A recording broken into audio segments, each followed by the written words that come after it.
हाँ जी, पिछली क्लास में अपन ने चौहान साम्राज्य का उद्भव से लेकर कैसे विस्तार हुआ सिंहराज तक अपन पहुंचे थे। तो चौहान साम्राज्य का सबसे प्रतापी शासक अगर कोई हुआ है तो यहाँ पर अब तक अजय राज हुआ है। आगे विग्रहराज चतुर्थ होंगे। तो जब सांबर के चौहानों की, क्योंकि स्थापना जो मूल नींव है ना, साम्राज्य की जड़, चौहानों की जो जड़ है वो सांबर से। तो सांबर के चौहानों का जब साम्राज्य बढ़ा, जब इनकी शक्ति बढ़ी तो कहां तक बढ़ी? अजमेर तक। प्रारंभिक शासन अजमेर तक रहा है।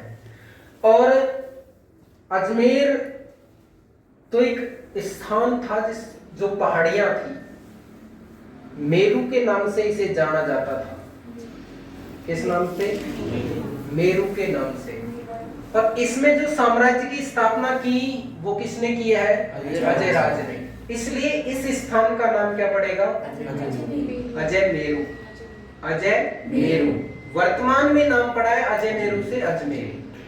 अजय राज ने इसमें साम्राज्य की स्थापना करके और इसे अपने क्या बनाया? राजधानी।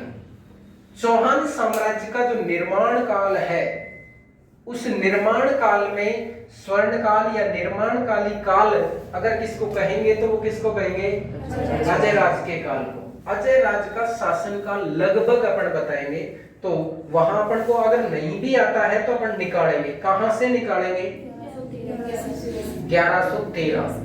तो प्रश्न ने पूछा प्रश्न में कि चौहान शासक अजय राज का शासनकाल था 12वीं शताब्दी का उत्तरार्ध, 11वीं शताब्दी का उत्तरार्ध, 12वीं शताब्दी का पूर्वार्ध। इस तरह से अगर प्रश्न पूछेगा तो 1113 का मतलब शताब्दी कौन सी है?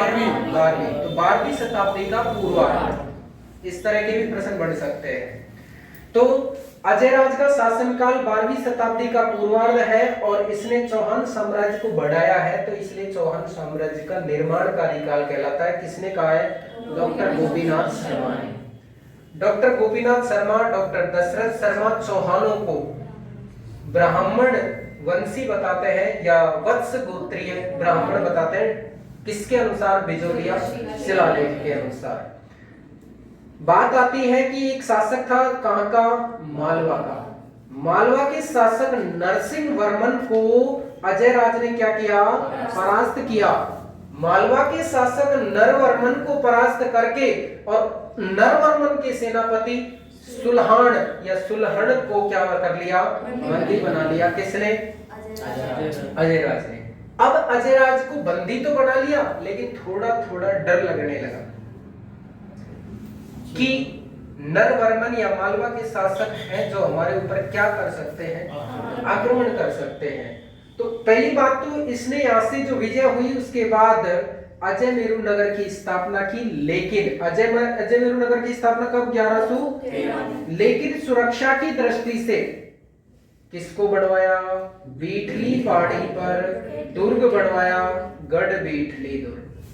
बीठली पहाड़ी पर दुर्ग बनवाया, इसलिए उसका नाम क्या पड़ा? कहा जाता है कि इसकी सुरक्षा का दूसरा कारण भी था और वो कारण था गजनी के मुसलमानों का आक्रमण।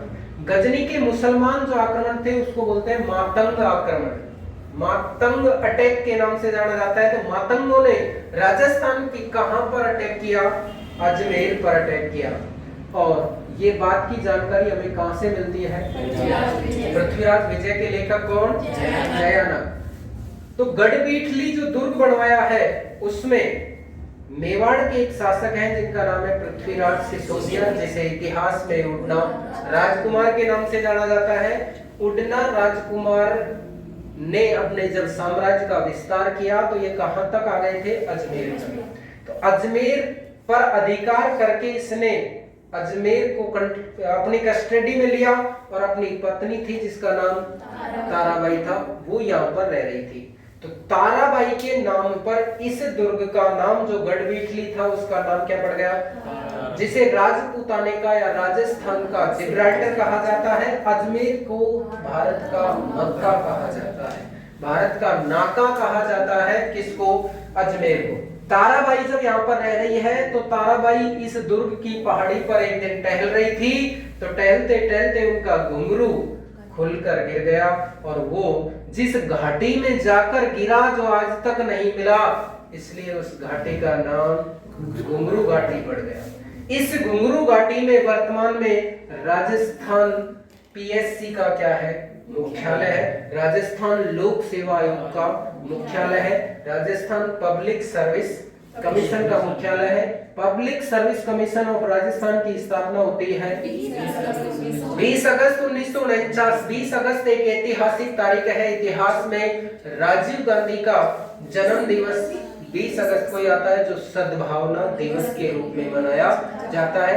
राजस्थान इंदिरा गांधी जो रसोई योजना, इंदिरा रसोई योजना है, उसकी शुरुआत 20 अगस्त को राजीव गांधी के जन्म दिवस पर की। कब की? 20 अगस्त 2020। 20 अगस्त 2020 इंदिरा गांधी के राजीव गांधी के जन्म दिवस पर। आरपीएससी की बात करें या यूपीएससी की बात करें, भारतीय संविधान के भाग 14 में इसका वर्णन है।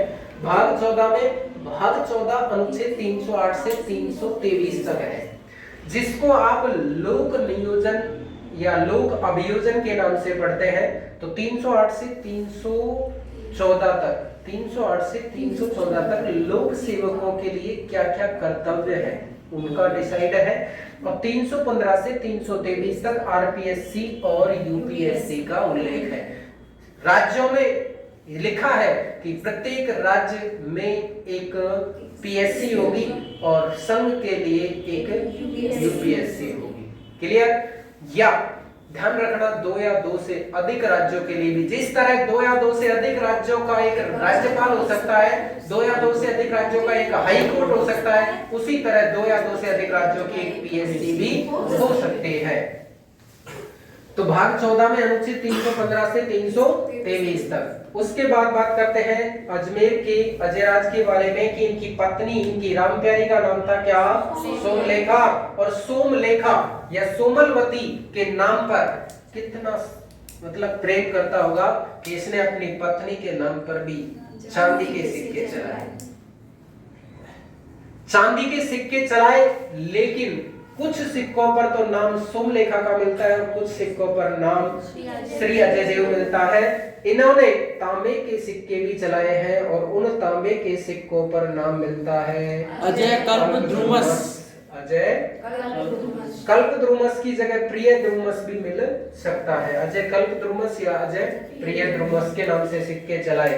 नेक्स्ट है अजयराज के बारे में अगर अपन को कुछ लिखने की आवश्यकता पड़ जाए तो उसमें अपन ये लिख सकते हैं कि हालांकि अजयराज हिंदू धर्म का शैव मतावलंबी था, लेकिन ये सभी धर्मों को सम्मान की दृष्टि से देखता था, सभी धर्मों का समान रूप से आदर करता था। इस बात का प्रमाण मिलता है कि ये धर्म सहिष्णु शासक था। कैसे?